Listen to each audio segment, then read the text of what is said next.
नमस्कार दोस्तों, explain with Amit में एक बार फिर आपका स्वागत है। आज का टॉपिक इंपरेटिव सेंटेंस पर आइए देखते हैं। जिन वाक्यों से आदेश या आज्ञा, ऑर्डर, सुझाव या परामर्श, एडवाइस तथा विनय या प्रार्थना, रिक्वेस्ट आदि का बोध हो, ऐसे वाक्य इंपरेटिव सेंटेंस के अंतर्गत आते हैं। डायरेक्ट से इनडायरेक्ट बनाने के लिए रिपोर्टेड स्पीच की मेन वर्ब से पहले टू का प्रयोग करते हैं तथा दैट को हटा देते हैं। तो ये तो रहे कुछ एक बेसिक रूल है। इसमें दैट के स्थान पर टू लगाते हैं। अगर परीक्षा में इंपरेटिव सेंटेंस पूछ दिया जाता है तो हम कैसे पहचानेंगे कि ये इंपरेटिव सेंटेंस ही है? डायरेक्ट मेन वर्ब से स्टार्ट होने वाला जो भी सेंटेंस है वो इंपरेटिव सेंटेंस कहलाता है। परीक्षा में इस बात का विशेष ध्यान रखना है। डायरेक्ट मेन वर्ब से जो सेंटेंस अगर इनडायरेक्ट स्पीच में स्टार्ट हुआ है तो उसे इनडायरेक्ट में बदलने के लिए हमें क्या क्या परिवर्तन करने हैं और उसको अभी हम पढ़ने वाले हैं, तो बने रहिए। चलिए रूल नंबर 1 देखते हैं। यदि रिपोर्टेड स्पीच के सेंटेंस से आदेश अथवा आज्ञा का बोध हो तो रिपोर्टिंग वर्ब को ऑर्डर्ड में बदल देते हैं। देखो, आदेश अथवा आज्ञा कौन देगा? जो हमसे बड़ा होगा। अगर कोई भी बात कही जा रही है और कहने वाला हमसे बड़ा है तो उसे हम आदेश समझेंगे। कहने वाला अगर हमसे छोटा है तो उसे प्रार्थना समझेंगे। कहने वाला अगर बराबर का है तो उसे सुझाव या परामर्श समझेंगे। तो इस चीज का विशेष ध्यान रखना है। पहला रूल कहता है यदि रिपोर्टेड स्पीच के सेंटेंस से आदेश अथवा आज्ञा का बोध हो तो रिपोर्टिंग वर्ब को ऑर्डर्ड में बदल देते हैं और मेन वर्ब से पहले टू का प्रयोग करते हैं। आइए एग्जांपल से समझते हैं। The teacher said to the student, comma inverted comma, stand up. तो अध्यापक ने विद्यार्थी से कहा खड़े हो जाओ। तो अध्यापक अगर विद्यार्थी से कहेगा तो ऑर्डर ही देगा। आइए इसे चेंज करते हैं। द टीचर सेड टू को ऑर्डर्ड में, the teacher ordered the student. अब मेन वर्ब से पहले टू का प्रयोग, to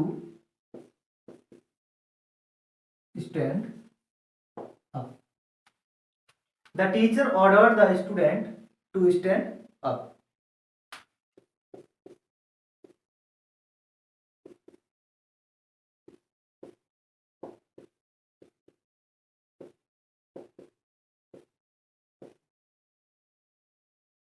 The master said to his servant, comma inverted comma, get out of the room at once. Master said to his servant, comma inverted comma, get out of the room at once. The master said का हो जाएगा ordered his servant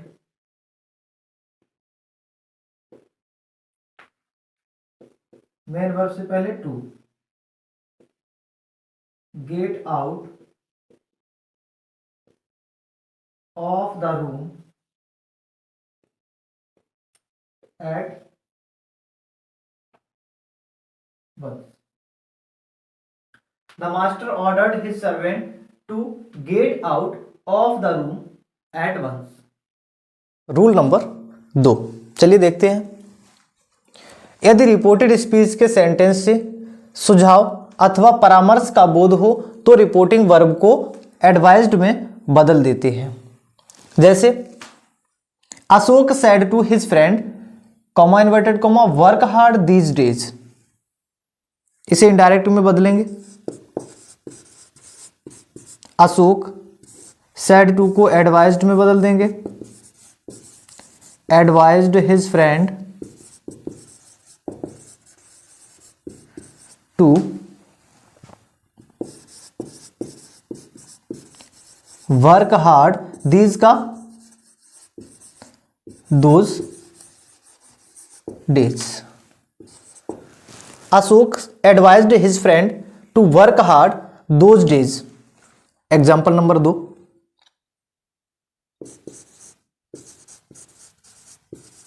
Mahesh said to Ajay,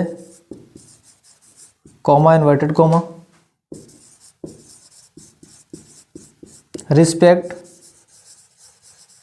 your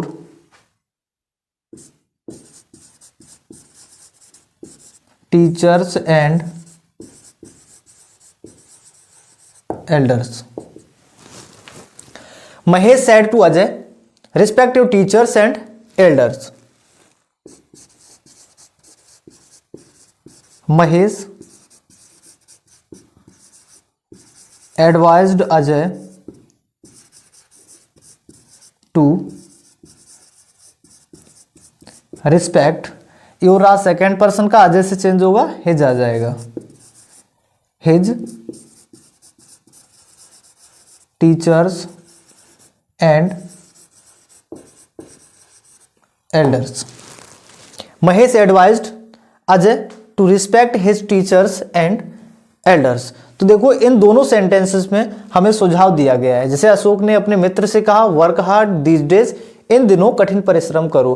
तो करना है तो करेंगे, नहीं करना है नहीं करेंगे, कोई प्रेशर नहीं है। Mahesh said to Ajay respect your teachers and elders. Mahesh ने अजय से कहा अपने अध्यापकों व अपने से बड़ों का सम्मान करो। तो ये हमें दोनों सेंटेंसेस में सुझाव दिया गया है। और जब भी रिपोर्टेड स्पीच में सुझाव दिया जाता है इंपरेटिव सेंटेंसेस में, तो हम रिपोर्टिंग वर्ब को एडवाइज्ड में बदल देते हैं। आइए देखते हैं रूल नंबर 3 को। यदि रिपोर्टेड स्पीच के सेंटेंस से विनय अथवा प्रार्थना का बोध हो तो रिपोर्टिंग वर्ब को रिक्वेस्टेड में बदल देते हैं तथा प्लीज, काइंडली, जेंटलमैन, सर या मैडम जैसे शब्दों को हटा देते हैं। केवल सर या मैडम जैसे शब्दों को हटाने पर विद रिस्पेक्ट या रिस्पेक्टफुली का प्रयोग करते हैं। रूल नंबर 3 में जहां पर विनय अथवा प्रार्थना का बोध होता है तो ऐसे सेंटेंसेस को पहचानने के लिए हमें कुछ शब्दों का ध्यान रखना है। जैसे प्लीज, काइंडली, जेंटलमैन, सर या मैडम जैसे शब्द अगर रिपोर्टेड स्पीच में आते हैं तो उस सेंटेंस को, उन सेंटेंसेस की इनडायरेक्ट बनाने के लिए हमें रिपोर्टिंग वर्ब को रिक्वेस्टेड में चेंज करना है। और सर या मैडम जैसे शब्द आते हैं तो ऐसे शब्दों को हटाकर विद रिस्पेक्ट में बदल देते हैं। आइए एग्जांपल से समझते हैं। The servant said to his master.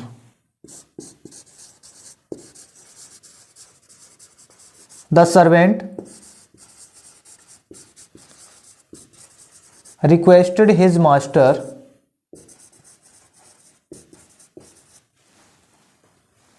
to, अब प्लीज हटा देंगे यहां पर, to give me first person है, चेंज होगा सर्वेंट से, हिम आएगा, गिव हिम सम